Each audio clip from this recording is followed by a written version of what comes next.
الحمد لله نحمده ونستعينه ونستغفره ونؤمن به ونتوكل عليه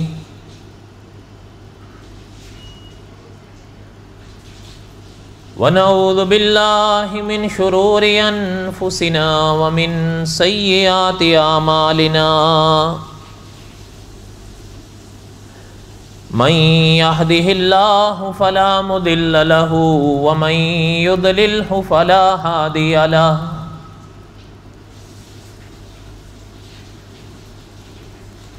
ونشهد أن لا إله إلا الله وحده لا شريك له ونشهد أن سيدنا وسندنا ومولانا محمدا عبده ورسوله أما بعد أعوذ بالله من الشيطان الرجيم بسم الله الرحمن الرحيم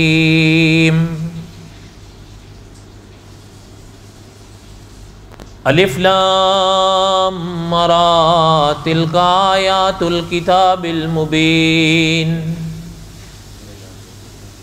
انا انزلناه قرآنا عربیا لعلکم تعقلون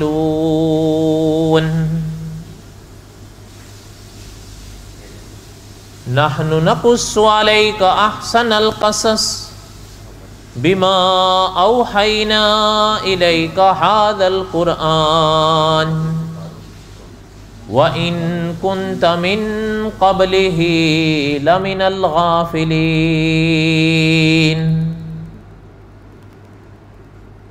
وقال الله تعالى في مقام آخر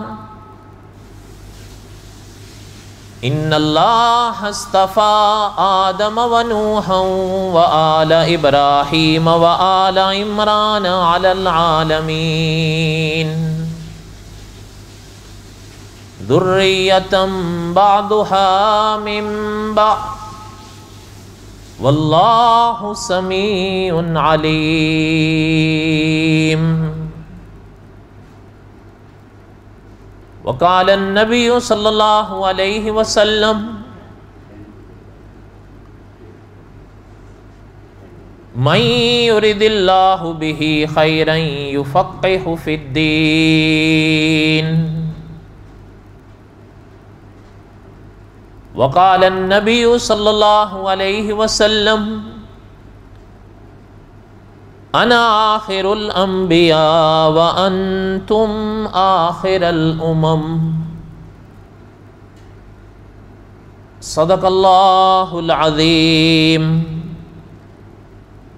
وصدق رسوله النبی الکریم ونحن على ذلك لمن الشاہدین والشاکرین والحمد للہ رب العالمین اللہم صلی علی محمد وعلی آل محمد کما صلیت علی ابراہیم وعلی آل ابراہیم انکا حمید مجید اللہم بارک علی محمد وعلی آل محمد کما بارکت علی ابراہیم وعلی آل ابراہیم انکا حمید مجید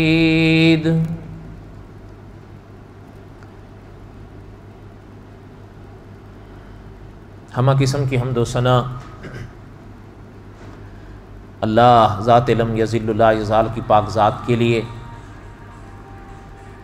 صدق دل سے لا تعداد مرتبہ درود و سلام امام الانبیاء حضرت محمد رسول اللہ صلی اللہ علیہ وسلم کی پاک ذات کے لیے قصص الانبیاء علیہ السلام کے اسباق ہم پڑھ رہے تھے اور اسی سلسلے کو آگے پڑھنا ہے آج انشاءاللہ۔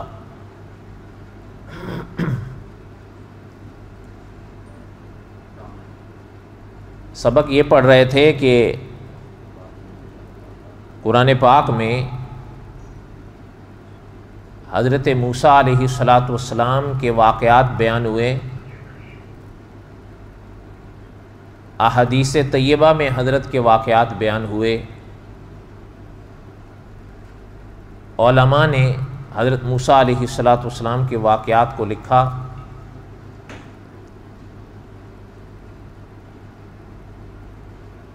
علماء نے قصص پر مستقل کتابیں لکھیں اور ان میں حضرت موسیٰ علیہ السلام کے نام پر، حضرت کی زندگی پر ابواب مستقل قائم کیے، اور کچھ اکابر نے مستقل کتابیں لکھی حضرت موسیٰ کی زندگی پر علیہ السلام۔ اور یہ بھی علماء کا فیصلہ ہے، شاید مجھے امید ہے کہ کسی سابقہ درس میں یہ چیز بیان ضرور ہوئی ہوگی، مجھے پوری طرح یاد نہیں، لیکن علماء نے لکھا ہے کہ قرآن پاک میں 3 اللہ کے انبیاء علیہ السلام ایسے ہیں جن کا تذکرہ اللہ تعالیٰ نے قرآن پاک میں بہت کثرت سے فرمایا ہے، بار بار فرمایا ہے۔ ان میں ایک حضرت موسیٰ ہیں، اور پھر دوسری بات، اللہ ذو الجلال والاکرام نے، آپ دیکھیں کہ کئی ایسی باتیں ہیں کہ جن کا یا تو ذکر نہیں ہے قرآن پاک میں، اور کئی ایسی باتیں ہیں کہ اگر ان کا تذکرہ ہے تو بڑا مختصر، بڑے اجمال کے ساتھ۔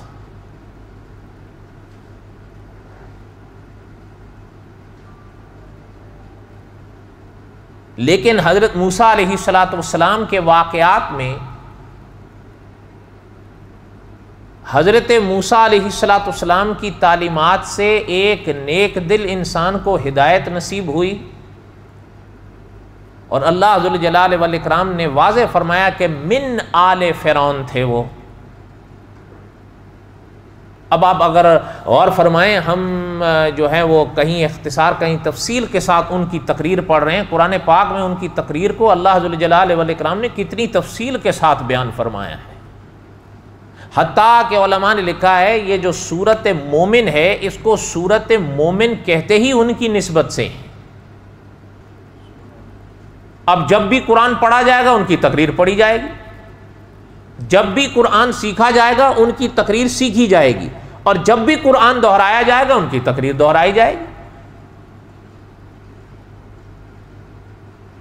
یہ بڑا اللہ نے ان کو اعزاز بخشا، اور یہ بھی اللہ نے ان کو اعزاز بخشا جو میں نے سابقہ کسی درس میں عرض کیا تھا کہ مناظر اسلام مولانا محمد منظور نعمانی رحمۃ اللہ علیہ نے لکھا ہے کہ وہ تقریر ان کی دراصل جہاد اکبر تھا، اس لیے کہ ظاہر بات ہے وہ تقریر انہوں نے مسلمانوں کے مجمع میں تو نہیں کی،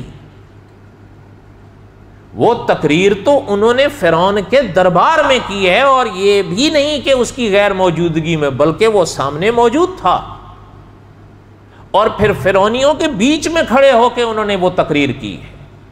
اس سے ان کی وہ تقریر کی اہمیت کو بھی سمجھیں، اور قدرت نے جو ان کو اعزاز بخشا اس کو بھی سمجھیں۔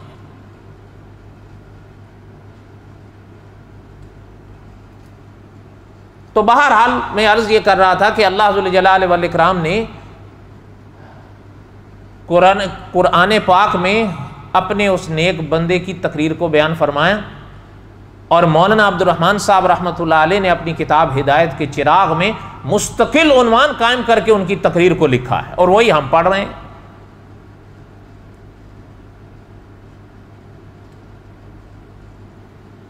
وَقَالَ الَّذِي آمَنَ يَا قَوْمِ اتَّبِعُونِ أَهْدِكُمْ سَبِيلَ الرَّشَادِ،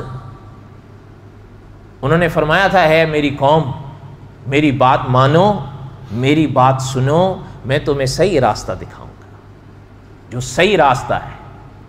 بالکل واضح سی بات محترم نے فرما دی کہ اس سے پہلے فرعون نے جو ان کی بات کو روکتے ہوئے اپنی بات کی تھی، وہ تو محترم نے جو بات کو دو اور دو چار کی طرح کر دیا ہے کہ اس نے جو کچھ تمہیں کہا یا جو کچھ تم سے کہلوانا یا کروانا چاہتا ہے وہ تو سراسر غلط ہے۔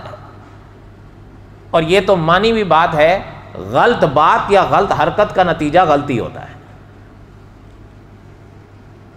انہوں نے ان کے سامنے فرمایا کہ میری بات کو مانو، میں تمہیں صحیح راستہ دکھاؤں گا. فرمایا یا قوم انما هذه الحیات الدنیا متاع وان الآخرۃ ہی دار القرار. فرمایا ہے میری قوم، یہ دنیا کی زندگی جی رہے ہو، یہ سدا کے لیے نہیں ہے، یہ چند روزہ کا مزہ ہے. کہیں کہیں علماء نے لکھا ہے کبھی کبھی کوئی سپنے انسان کو بڑے اچھے لگتے ہیں، لیکن سپنوں کا کیا ہے، آنکھ کھل گئی تو سب ختم. ممکن ہے سپنوں میں ہم کہاں کہاں گھوم رہے ہوں، کہاں کہاں ٹہل رہے ہوں، لیکن جب آنکھ کھلے گی تو بستر پر ہوں. علماء نے لکھا ہے اسی مثال سے سمجھو کہ یہ دنیا کی جو زندگی ہے یہ گزرتے جا رہی ہے، پتہ ہی نہیں چلے گا کہ آنکھ کھلے گی کہ قبر میں پڑے ہوئے ہوں. پھر بہت کچھ کرنا چاہیں گے لیکن تب کچھ نہیں کر سکیں گے. یا قوم انما هذه الحیات الدنیا متاع وان الآخرۃ ہی دار القرار. محترم نے فرمایا کہ جو آخرت کا گھر ہے وہ ایسا گھر ہے وہ ہمیشہ رہے گا. یعنی ان کی تقریر دیکھیں، نہ کوئی لگی ہے نہ کوئی لپٹی ہے. 2 اور 2 4 کی طرح پڑھا لکھا بھی سمجھ جائے اور ان پڑھ بھی سن کر سمجھ جائے. کوئی یہ نہ کہہ سکے کہ ہمیں ان کی باتیں سمجھ میں نہیں آ رہی تھیں. اور یہ تو ساتھ میں فرمایا پہلے کہ دنیا متاع ہے، بس تھوڑا سا مزہ، لیکن ساتھ میں فرمایا وَإِنَّ الْآخِرَةَ هِيَ دَارُ الْقَرَارِ. آخرت کا جو گھر ہے وہ ہمیشگی کا گھر ہے. اور یہ میں نے عرض کیا تھا، علماء نے لکھا ہے کہ ایک لفظ ہے ازل اور ایک لفظ ہے ابد. ازل وہ جسے آپ اور میں ہمیشہ کہیں، ابد وہ جسے آپ اور میں ہمیشہ تک کہیں. علماء نے لکھا ہے ازلی اور ابدی یہ اللہ کی شانیں ہیں. معنی کیا؟ معنی یہ وہ ہمیشہ سے ہمیشہ تک ہے. کوئی ایسا لمحہ نہ تھا کہ لمحات ہوں اور وہ ذات نہ ہو، نہ کوئی ایسا لمحہ آئے گا کہ لمحات ہوں اور وہ ذات نہ ہو، بلکہ وہ ازل سے ابد ہے، وہ ہمیشہ سے ہمیشہ تک ہے. یہ اس کی شان ہے اور تنہا اس کی شان ہے. اگلی بات، پھر انسان محتمم دارالعلوم دیوبند حکیم الاسلام قاری محمد طیب صاحب رحمۃ اللہ علیہ نے فرمایا تھا کہ انسان، یہ تو طے شدہ بات ہے، انسان ازلی نہیں ہے کہ ہمیشہ سے ہو، انسان ازلی نہیں ہے کہ ہمیشہ سے ہو، لیکن ہاں انسان ابدی ہے کہ اب ہمیشہ رہے گا. قاری طیب صاحب رحمۃ اللہ علیہ نے اس جملے کی مزید شرح فرمایا کہ ایک وقت آئے گا کہ یہ جسم تو مٹ جائے گا، کم از کم چھپ جائے گا قبر میں، پھر نظر نہیں آئے گا، مٹی میں رل اور مل جائے گا، لیکن یہ روح ہمیشہ سے ہمیشہ رہے گی. روحانی موت نہیں آتی، کسی پر نہیں آتی. حتیٰ کہ مناظر ختم نبوت مولانا منظور احمد چنوٹی رحمۃ اللہ علیہ نے فرمایا تھا کہ روحانی موت، کہ انسان کی روح بھی مر جائے، مومن تو بڑی دور کی بات ہے، روحانی موت کسی کافر کو بھی نہیں آتی. پتہ چلتا ہے روح اب ہمیشہ رہے. اسی کو کہتے ہیں کہ قاری طیب صاحب رحمۃ اللہ علیہ نے فرمایا انسان ازلی نہیں ہے لیکن ابدی ہے. اب جب آ گیا ہے تو اب مٹے گا نہیں، اب قدرت اس کو باقی رکھے. عالم بدلتا رہے گا، کبھی عالم ارواح میں تھا، اب عالم اجساد میں آیا ہے، اس کے بعد عالم برزخ میں داخل ہوگا، پھر عالم آخرت میں جا نکلے گا. عالم بدلتے رہے گا لیکن مٹے گا نہیں، رہے گا. صحیح کوئی بات سمجھ آئی؟ یہ اقوال ہیں، یہ لمبی ابحاث کا میں نے 2-4 جملوں میں نچوڑ کر دیا ہے، اور اپنے ذہنوں میں اس چیز کو بٹھا لیں. انسان بھول جائے کہ میں مٹ جاؤں گا، اب نہیں مٹے گا. اور پھر آخری دو ٹھکانے یہاں محترم کے ان الفاظ پر غور فرمائیں، یا قوم انما هذه الحیات الدنیا متاع وان الآخرۃ ہی دار القرار. یہ دنیا مٹ جائے گی چونکہ یہ چند روزہ ہے، لیکن آخرت کا گھر ہمیشہ رہے گا. اور علماء نے لکھا ہے کہ آخرت میں پھر دو ٹھکانے، ایک جنت ایک جہنم. جو پاس ہیں وہ جنت میں داخل ہوں گے تو وہ ہمیشہ کے لیے، اور اللہ نہ کرے کوئی اگر عقیدے کے ساتھ غلط عقیدے کے ساتھ دوزخ میں داخل ہوا تو پھر اس کی نجات کا سوال ہی نہیں پیدا ہوتا، پھر وہ وہی ہے. اور یہ نہیں کہ 1 منٹ 2 منٹ 3 منٹ 10 سال 15 سال 20 سال نہیں، اب پھر اس مدت کا کوئی کنارہ نہیں. جو ادھر گیا وہ بھی ہمیشہ کے لیے، جو اللہ نہ کرے ادھر چلا گیا تو عقیدہ اگر غلط تھا تو پھر ہمیشہ کے لیے. بات سمجھ آئے؟ آگے سنیں. من عمل سیئۃ فلا یجزا الا مثلها ومن عمل صالحا من ذکر او انثى وهو مؤمن فاولئک يدخلون الجنہ یرزقون فیہا بغیر حساب. محترم نے فرمایا کہ اس دنیا میں کوئی اگر برا عمل کرے گا اس کا بدلہ پائے گا، اور اتنا ہی پائے گا جتنا برا عمل کیا. اور اگر کسی نے اچھا عمل کیا بلا اس بات کے کہ وہ مرد ہے یا عورت ہے، فرمایا اگر اچھا عمل کیا ہے چاہے مرد ہے چاہے عورت ہے، شرط یہ ہے وَهُوَ مُؤْمِنٌ، عقیدہ صحیح ہو. علماء نے اس جملے کی شرح میں تفسیر میں لکھا ہے کہ محترم کا یہ جملہ واضح کر رہا ہے کہ شرط یہ ہے کہ عقیدہ اس کا صحیح ہو. فَأُولَئِكَ يَدْخُلُونَ الْجَنَّةَ، یہی ہیں وہ لوگ جو جنت میں داخل ہوں گے. یرزقون فیہا بغیر حساب، جب جنت میں داخل ہوں گے تو قدرت جو ان کو رزق دے گی پھر اس کا کوئی حساب نہیں ہوگا. یہ اعادہ میں نے بامر مجبوری کیا ہے. اب آگے سنیں، یعنی ان کے الفاظ غور فرمائیں. یہ میں یعنی ابھی تو آپ کے سامنے بیٹھا ہوں نا، میں اکیلے میں بھی یہ چیز ان کی تقریر پڑھ کر میں ایک عجیب تصور میں کھو رہا تھا کہ یعنی ان کی بات دیکھیں کہ یا تو اپنے عقیدے کو چھپا کر رکھا، جب تک ضرورت سمجھی نہیں بولے، لیکن جب بولے ہیں تو ایسے بولے ہیں کہ رہتی دنیا تک ان کا بولنا مشعل راہ رہے گا. پہلے اپنے عقیدے کو چھپائے ہوئے تھے. اللہ ذوالجلال والاکرام نے خود قرآن پاک میں فرمایا کہ انہوں نے اپنے عقیدے کو چھپایا ہوا تھا ضرورتاً مجبوراً حکمتاً، لیکن جب موڑ آیا تو پھر اپنے عقیدے کو کھل کے ایسے بیان فرمایا کہ خود تو بیان فرمایا، خود تو سمجھے ہی سمجھے، ساری دنیا کو قیامت تک سمجھا گئے ہیں. وَيَا قَوْمِ، اے میری قوم، مَا لِي أَدْعُوكُمْ إِلَى النَّجَاةِ وَتَدْعُونَنِي إِلَى النَّارِ. یہ کیا بات ہے کہ میں تو تمہیں نجات کی طرف بلاتا ہوں اور تم مجھے آگ کی طرف بلاتے ہو. تَدْعُونَنِي لِأَكْفُرَ بِاللَّهِ وَأُشْرِكَ بِهِ، تم مجھے بلاتے ہو اللہ کے انکار کی طرف، تم مجھے بلاتے ہو شرک کی طرف کہ اس ذات کے ساتھ میں شرک کروں. ما لیس لی بہ علم، حالانکہ یہ ایسی باتیں ہیں جن کو میں نہیں جانتا کہ یہ تم کیا کہہ رہے ہو، کیوں کہہ رہے ہو. وَأَنَا أَدْعُوكُمْ إِلَى الْعَزِيزِ الْغَفَّارِ، محترم نے فرمایا کہ تم مجھے بتوں کی طرف بلا رہے ہو، تم مجھے کفر کی طرف بلا رہے ہو، حالانکہ میں تمہیں اس پاک ذات کی طرف بلا رہا ہوں جو عزیز بھی ہے جو غفار بھی ہے. وَأَنَا أَدْعُوكُمْ إِلَى الْعَزِيزِ الْغَفَّارِ، جو عزیز بھی ہے غفار بھی ہے. میں تو تمہیں اس پاک ذات کی دعوت دے رہا ہوں، تم مجھے کفر شرک کی دعوت دے رہے ہو. محترم کی باتیں سمجھ آئیں؟ بولیں تو صحیح.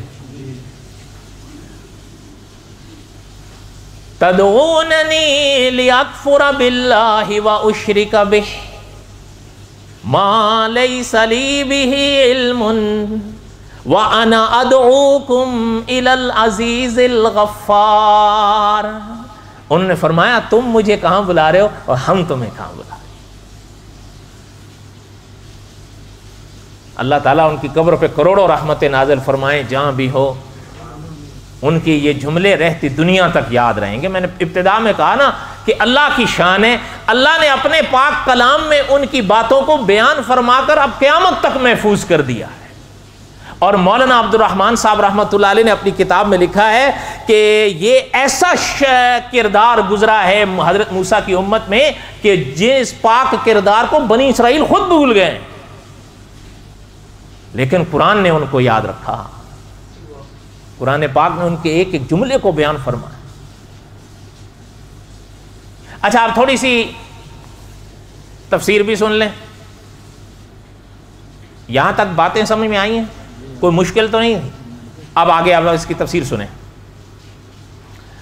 علماء نے لکھا ہے, دیکھیں محترم نے اس پاک مقام پر کئی باتوں کو بیان فرمایا ہے, اور میں نے, آپ خیر یہ بات مجھ سے بھی بہتر سمجھ سکتے ہیں, ان کی جو تقریر ہے, دیکھیں پڑھا لکھا بھی سمجھ سکتا ہے اور ان پڑھ بھی سن کر سمجھ سکتا ہے, بالکل 2 اور 2 4 کی طرح ہے. البتہ ان پاک جملوں میں کچھ جملے ایسے ہیں کہ اکابر نے مستقل ان کی تفسیر, ان کی وضاحتیں لکھی ہیں اپنے اپنے مقام پر, ان کو ذہن میں بٹھا لیں. ان پاک آیات میں نجات کے بارے میں محترم نے فرمایا کہ یہ کیا بات ہے کہ میں تو تمہیں نجات کی طرف بلا رہا ہوں اور تم مجھے آگ کی طرف بلا رہے ہو. ایک بات. دوسری بات محترم نے فرمائی کہ تم مجھے خدا کے انکار کی طرف بلا رہے ہو, کفر کی طرف, اور یا شرک کی طرف بلا رہے ہو کہ شرک کروں, لیکن میں تمہیں اس پاک ذات کی طرف بلا رہا ہوں جو عزیز بھی ہے, جو غفار بھی ہے. اب ذرا تھوڑا سا اس کا خلاصہ سنیں. ساری باتیں تو نہیں عرض کر سکتے, لیکن خلاصہ سنیں. نجات کس کو کہتے ہیں؟ پہلی بات,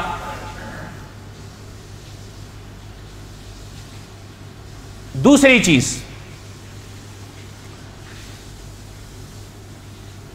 نجات کیسے حاصل ہوتی ہے؟ تیسری چیز, جو انہوں نے فرمایا کہ تم مجھے کفر کی طرف بلا رہے ہو اور مجھے شرک کی طرف بلا رہے ہو, یہ 2 بلائیں کیا ہیں؟ کفر اور شرک. اور آگے جو آخر میں محترم نے فرمایا کہ جس پاک ذات کی طرف ہم تمہیں بلا رہے ہیں وہ عزیز بھی ہیں, وہ غفار بھی ہیں. ان کی کیا شرح؟ مختصر سے سوالات سمجھ میں آئے؟ اب جواب سنیں. نجات رہائی کو کہتے ہیں, نجات بخشش کو کہتے ہیں, نجات چھٹکارے کو کہتے ہیں, نجات مصیبت سے نکل جانے کو کہتے ہیں. یہ سارے الفاظ ہیں مختلف لغات میں, ان کا خلاصہ یہی ہے, انسان کی جان بچ گئی نا تو نجات ہے. اور آپ کے ہند میں کیا کہتے ہیں؟ جان بچی سو لاکھوں پائے. اس لیے نجات ہو گئی تو بس سمجھ لو پھر لاکھوں پائے, بلکہ لاکھوں کیا پھر کروڑوں پائے. اس کی وجہ یہ ہے کہ دنیا نجات ہی چاہتی ہے, یہ یاد رکھیں, دنیا نجات ہی چاہتی ہے. اور پھر یہ نجات حاصل کیسے ہوگی؟ یہ چھٹکارا, یہ بخششیں کیسے حاصل ہوں گی؟ علماء نے لکھا ہے, یاد رکھیں, قدرت نے ایک قانون مقرر کیا ہے اور اللہ کا فیصلہ ہے, اللہ کے قانون نہیں بدلتے. وہ نجات انسان کو, ابن آدم کو حاصل اس طرح ہو سکتی ہے کہ اس کے عقیدے میں کوئی جھول نہ ہو. یہ یاد رکھیں, نجات کی شرط اول ہے یہ, باقی ساری باتیں بعد میں ہیں. اس کا عقیدہ صحیح ہو. حتیٰ کہ آپ, شاید میں نے پہلے کہیں سابقہ درس میں کسی میں پڑھا ہو تو مجھے یاد نہیں, لیکن سن لیں, پڑھا ہو تو تازہ ہو جائے گا, نہ پڑھا ہو تو محفوظ ہو جائے گا. مولانا نور الحسن بخاری رحمۃ اللہ علیہ گزرے ہیں، حضرت فرماتے تھے کہ یاد رکھو عقیدہ اتنی قیمتی چیز ہے کہ میدان قیامت میں انسان اگر دریا میں، نیکیوں کے دریا میں تیرتا ہوا بھی آیا، لیکن اگر اس کا عقیدہ صحیح نہ ہوا تو اللہ اس کی کسی ایک نیکی کو بھی میزان پہ رکھیں گے ہی نہیں۔ اس سے صحیح عقیدے کی اہمیت کو سمجھو۔ اگلی بات یہ میں نے شاید قریب ہی دہرائی تھی، شیخ الاسلام علامہ شبیر احمد عثمانی رحمۃ اللہ علیہ نے یہ جملہ جو لکھا ہے اس کو تازہ کر لیں اور اپنے ذہن میں بٹھا لیں، کہیں کہیں بامر مجبوری تکرار کرنی پڑتی ہے۔ علامہ شبیر احمد عثمانی رحمۃ اللہ علیہ نے لکھا ہے صحیح عقیدہ نیک عمل کے لیے ایسے ہے جیسے اس وجود کے لیے روح ہے۔ روح ہے تو یہ وجود ہے، جس دن روح نکلی یہ وجود ختم۔ علامہ شبیر احمد عثمانی رحمۃ اللہ علیہ نے یہ مثال لکھ کے فرمایا اگر صحیح عقیدہ صحیح عمل کے ساتھ ہوا پھر تو مقبول ہے، اور اللہ نہ کرے اگر صحیح عقیدہ نہیں ہے تو علامہ جلال الدین سیوطی رحمۃ اللہ علیہ کا فیصلہ علماء نے لکھا قرآن و سنت کی روشنی میں کہ اگر ایک انسان کے عمل اچھے ہیں لیکن اللہ نہ کرے اگر اس کا عقیدہ غلط ہے تو یہ آنکھیں بند ہونے سے پہلے پہلے قدرت اس کی اچھائیوں کا عوض دے دے گی، آخرت کے لیے کچھ نہیں رہے۔ اس لیے ہمارے اکابر ہمیشہ فرمایا کرتے تھے کہ اچھے اعمال ضرور کرو، انسان کو نجات کی امید ہوتی ہے، لیکن جتنے اچھے اعمال کرتے ہو اپنے عقیدوں پر بھی اتنی محنت کرو، بلکہ ان سے بڑھ کر بھی کرو۔ ایک چیز میں آپ سے عرض کروں، اگر ذہن میں بٹھا سکو، مجھے نہیں پتا آپ کو پسند آئے یا نہ آئے، میں نہیں جانتا، لیکن اب آپ کی پسند نہ پسند تو میں نہیں دیکھ سکتا۔ تفسیر مکی میں ایک جملہ چھپا ہے، ذہن میں بٹھا لو، تفسیر مکی میں یہ جملہ چھپا ہے کہ اگر اللہ نہ کرے کسی مسلمان کو، کسی انسان کو آخر میں یعنی مرتے وقت کفن نصیب نہ ہوا کسی مجبوری کے تحت، پھر بھی کام چل جائے گا۔ لیکن آگے تفسیر مکی کا جملہ دیکھیں، فرمایا اپنے عقیدوں کو سنبھالو، اگر اللہ نہ کرے عقیدے صحیح نہ ہوئے تو کفن تو بڑی دور کی بات ہے، غلاف کعبہ میں بھی لپیٹ کے اگر بھیجو گے تب بھی دوزخ میں ہی جلے گا۔ وہاں غلاف کعبہ نہیں دیکھا جائے گا کہ جناب غلاف کعبہ میں آئیں، وہاں عقیدہ دیکھا جائے گا۔ بات سمجھ آئی ہے؟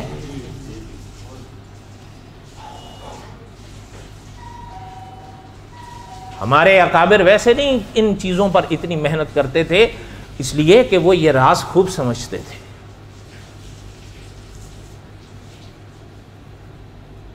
اچھا یہ ہے نجات، کہ نجات انسان کے عقیدے پر ٹھہری ہے، اس راز کو خوب سمجھو۔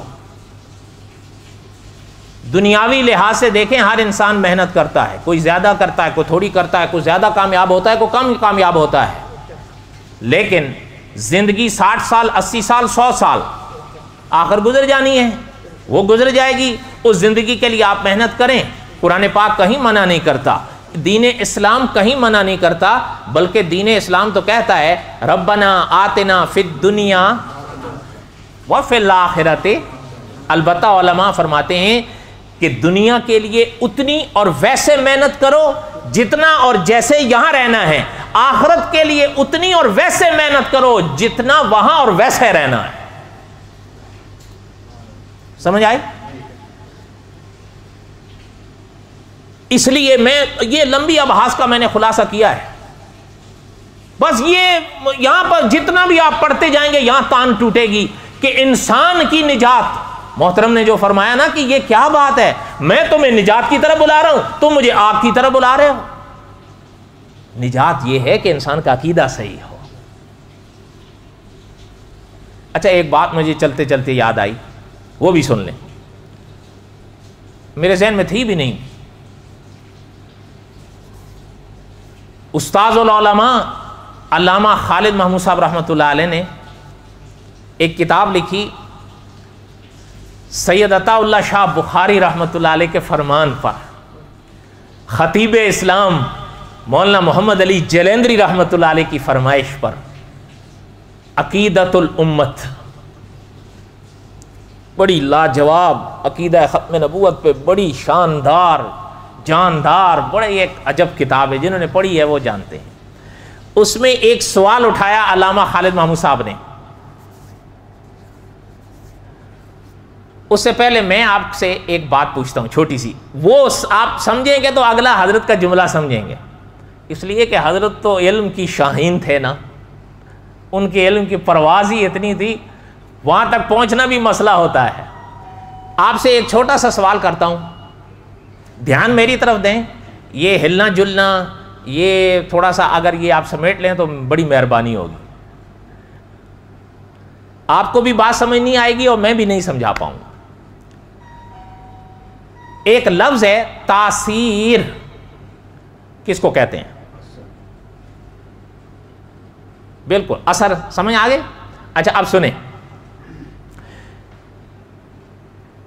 ایک سوال ہوا، جو تاثیر مثلا آم کی کیا تاثیر ہے، انار کی کیا تاثیر ہے، کھجور کی کیا تاثیر ہے، ہوا کی کیا تاثیر ہے، گلاب کی کیا تاثیر ہے، اچھا اسی طرح زمزم کی کیا تاثیر ہے، ٹھیک ہے؟ یہ اب سمجھ میں آیا نا کہ دنیا میں تو تاثیر کا ایک سلسلہ ہے نا، آپ پڑھتے جائیں جانتے جائیں پڑھتے جائیں۔ علامہ خالد محمود صاحب نے ایک سوال کیا ہے کہ نبوت کی تاثیر کیا ہے؟ بھائی وہ جن راہوں کے راہی تھے انہوں نے وہی سوال کرنا ہے نا، آپ نے میں نے پوچھنا ہے آم کی تاثیر کیا ہے، کیونکہ آپ اور میں تو کلو وشربو، سیدھی بات ہے۔ بلکہ صاحب قصص الانبیاء نے تو لکھا ہے، ناراض مت ہوئیے گا، انہوں نے تو لکھا ہے میرا اور آپ کا تو حال یہ ہے کہ روٹی کمائے کھائے کسی طور مچھندر، بس قصہ ختم شد ہے۔ ورنہ سچ پوچھیں تو آپ کیوں دور جائیں، میں اور آپ اپنے والا اگر دیکھ لیں، ہم نے آج 50 60 سال کی زندگیاں گزار لی ہیں دین اسلام پر، میں نے اور آپ نے کتنی کچھ محنت کی۔ اچھا جو میں عرض کر رہا تھا، علامہ خالد محمود صاحب رحمۃ اللہ علیہ نے فرمایا کہ نبوت کی تاثیر کیا ہے۔ آپ اور ہم کھانے پینے کے حوالے سے بات کر سکتے ہیں یا خوشبو کے حوالے سے بات کر سکتے ہیں، بھئی گلاب کی تاثیر کیا ہے، ہوا کی تاثیر کیا ہے، مناظر کی تاثیر کیا ہے۔ چلیں ہم بہت اچھی بات کر لیں گے، یہ کہہ لیں گے کہ بھئی زمزم کی تاثیر کیا ہے، ٹھیک ہے، اور آگے کریں گے تو کہیں گے مدینے کی مٹی کی تاثیر کیا ہے، ایسا ہی ہے نا۔ علامہ خالد محمود صاحب رحمۃ اللہ نے فرمایا میرا سوال یہ ہے کہ نبوت کی تاثیر کیا ہے۔ بڑے لوگوں کی بڑی باتیں ہوتی ہیں نا، حضرت کا سوال یاد رہے گا، نبوت کی تاثیر کیا ہے؟ اب جواب دیتا ہوں، 2 لفظ ہیں، یاد رکھو گے؟ بولو تو صحیح، یاد رکھو گے؟ بھائی یہ ذہن میں بٹھا لینا، بڑا مختصر سا سوال ہے، بڑا مختصر سا جواب ہے۔ سوال یہ ہے کہ نبوت کی تاثیر کیا ہے؟ علامہ خالد محمود صاحب رحمۃ اللہ علیہ نے لکھا ہے نبوت کی تاثیر یہ ہے کہ نبی اپنے ماننے والے کو نجات کی ضمانت دیتا ہے۔ نہیں سمجھ آئی؟ یہ جملہ پھر دوہرا دوں، علامہ خالد محمود صاحب رحمۃ اللہ نے فرمایا کہ نبوت کی تاثیر یہ ہے کہ نبی اپنے ماننے والے کو نجات کی ضمانت دیتے ہیں۔ پتہ چلا کہ نجات حاصل کیسے ہوتی ہے؟ نبوت کے پیچھے چلنے سے، ٹھیک ہے؟ بات ہو گئی۔ محترم نے جو فرمایا تھا کہ میں تمہیں نجات کی طرف بلا رہا ہوں، نجات کی طرف ہی تو بلا رہے تھے۔ علماء نے اسی باب میں لکھا ہے کہ حضرت موسیٰ کے راستے پر ہی تو بلا رہے تھے، جس راستے کی محترم رہنمائی فرما رہے تھے، اور کیا وہ اپنا راستہ انہوں نے بنایا تھا؟ نہیں، وہی راستہ بتا رہے تھے جو حضرت موسیٰ علیہ السلام ان کو سمجھا رہے تھے۔ اگلی بات سنیں، جو محترم نے فرمایا کہ تم مجھے شرک کی طرف بلا رہے ہو، شرک کیا ہے؟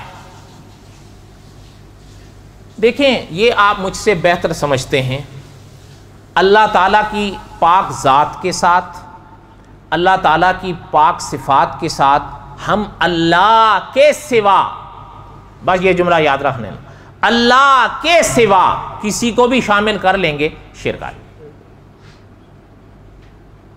آپ جتنا مرضی پڑھیں اس خلاصے سے باہر نہیں نکل پائیں گے۔ ماں سوائے اللہ کے آپ کی، اچھا یہ بھی یاد رکھیں جو شرک کے پہلو ہوتے ہیں اللہ معاف فرمائیں۔ علامہ خالد محمود صاحب رحمۃ اللہ علیہ نے لکھا ہے، یاد رکھنا یہ کبھی نفرت سے نہیں پنپتے، یہ ہمیشہ محبت کی راہوں سے آتے ہیں۔ میں آپ سے پوچھتا ہوں، حضرت عزیر علیہ السلام کو جو یہودیوں نے خدا کا بیٹا قرار دیا ہے، نفرت میں قرار دیا ہے؟ اللہ نے زندگی دی تو قصص الانبیاء میں آگے آئے گا حضرت عزیر کے واقعات مستقل انشاءاللہ، لیکن پوچھنا یہ ہے، یہ بات تو آپ بھی سمجھ سکتے ہیں، کیا یہودیوں نے جو حضرت عزیر کو خدا کا بیٹا کہا نفرت میں کہا؟ اچھا عیسائیوں نے جو حضرت عیسیٰ کو خدا کا بیٹا یا خدا کا ٹکڑا کہا نفرت میں کہا ہے؟ بولو محبت میں، یہ یاد رکھنا، یہ ہمیشہ ذہن میں اصول بٹھا کے رہنا، نفرتوں میں کوئی کسی کو خدائی درجے نہیں دیتا، ہمیشہ محبت میں آ کے خدائی درجے بانٹتا ہے۔ کیوں؟ اس کی محبت اللہ معاف فرمائے اس حد سے نکل رہی ہوتی ہے جس میں اس کی محبت کو رہنا چاہیے، اب وہ چاہتا ہے اور آگے بڑھاؤں اور آگے بڑھاؤں اور آگے بڑھاؤں، اور کیا ہے۔ خیر میرے کہنے کا مقصد یہ تھا کہ جو محترم نے فرمایا کہ شرک کو سمجھو، مولانا نور الحسن بخاری رحمۃ اللہ علیہ نے لکھا ہے 3 شانیں ایسی ہیں وہ خدا کی پاک ذات کے لیے لوازمات میں سے ہیں، لازمی ہیں، وہ کس اللہ معاف فرمائے سوائے خدا کے کسی اور میں ہو نہیں سکتی، اور نہ ہو خدا میں یہ ہو نہیں سکتا۔ کتنی ہیں؟ پہلی حضرت نے لکھا ہے عالم الغیب، دوسری حضرت نے لکھی ہے حاضر و ناظر، اور تیسری حضرت نے لکھی ہے مختار کل۔ عالم الغیب یہ وہ شان ہے، وہ سب کچھ جانے، خود بخود جانے، کسی کے بتلانے سے نہیں سمجھ آئی؟ یہ شان کس کی ہے؟ بات ختم ہو گئی۔ میں آپ سے پوچھتا ہوں، کوئی بتا کر اللہ کو بتا سکتا ہے؟ یہ تو ہو ہی نہیں سکتا کہ اللہ نہ جانتا کوئی دوسرا اللہ کو بتائے گا، نعوذ باللہ، یہ تو نہیں ہو سکتا۔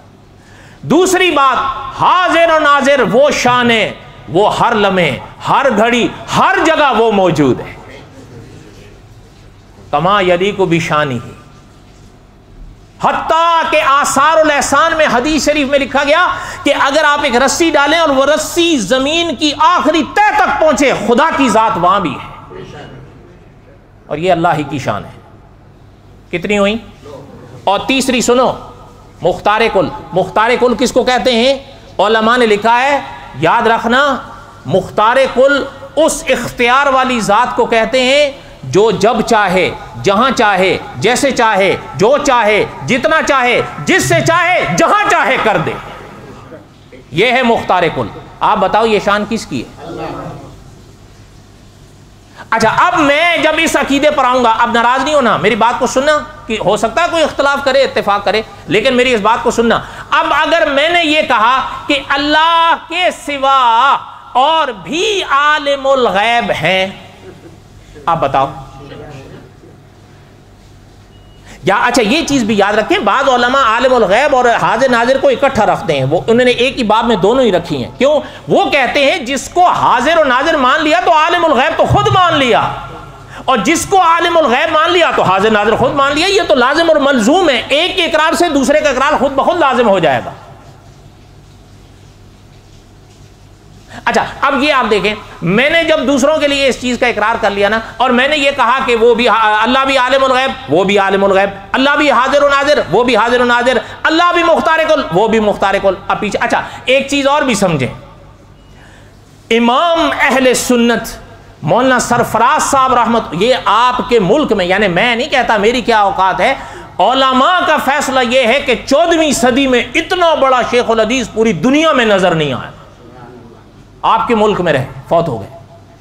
انہوں نے لکھا ہے کہ یار مکتی مکاؤ، انہوں نے عجیب باتیں لکھی ہیں. انہوں نے لکھا ہے کہ جب آمنہ کے لال خدا کے آخری رسول صلی اللہ علیہ وسلم عالم الغیب نہیں ہیں تو پھر کسی اور کے عالم الغیب ہونے کا تو سوال ہی پیدا نہیں ہوتا.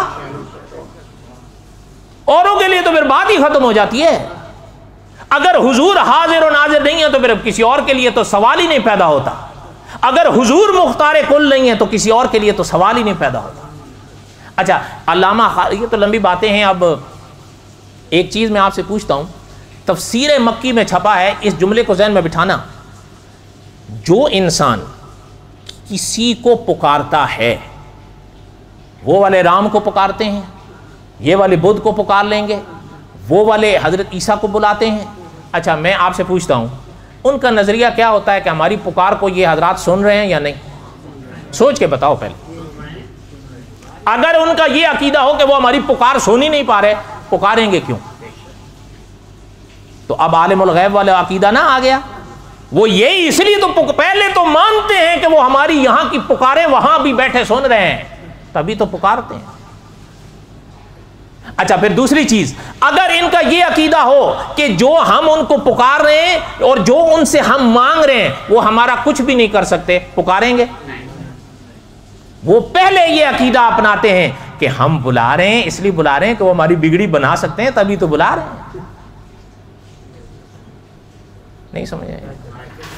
ایک آخری چیز آپ سے کہوں, علامہ خالد محمود صاحب رحمۃ اللہ علیہ نے مختار کل کے باب میں 10 باتیں لکھی ہیں. ان میں سے ایک سوال آپ سے کرتا ہوں جو علامہ خالد محمود صاحب نے لکھا. حضرت نے 10 ابواب لکھے ہیں, ایک صرف میں آپ کے پاس پیش کر رہا ہوں. حضور آخرت میں شفاعت کریں گے یا نہیں؟ سوچ کے بتانا. آپ اور ہم آذان کے بعد جو دعائیں مانگتے ہیں, کیوں مانگتے ہیں؟ اللہم رب ہذہ, کیا اس امید پر نہیں مانگتے ہیں کہ حضور کی شفاعت ہمیں بھی مل جائے؟ حضور کے روضے پر جو جاتے ہیں, من زار قبری وجبت لہو شفاعت, اس لیے نہیں جاتے کہ ہم حاضریاں دیں تو حضور کی شفاعت ہمیں بھی مل جائے. پتہ چلتا ہے یہ تو آپ کو مجھے ملے گی یا نہیں ملے گی یہ تو آپ اور ہم نہیں جانتے, یہ تو اللہ جانتے ہیں. دعا کرتے ہیں, امید رکھتے ہیں کہ ملے, لیکن یہ تو اللہ جانتے ہیں کہ وہ ہمیں ملے گی یا نہیں. لیکن یہ تو اس میں تو کوئی اختلاف نہیں ہے نا کہ حضور شفاعت کریں گے یا نہیں؟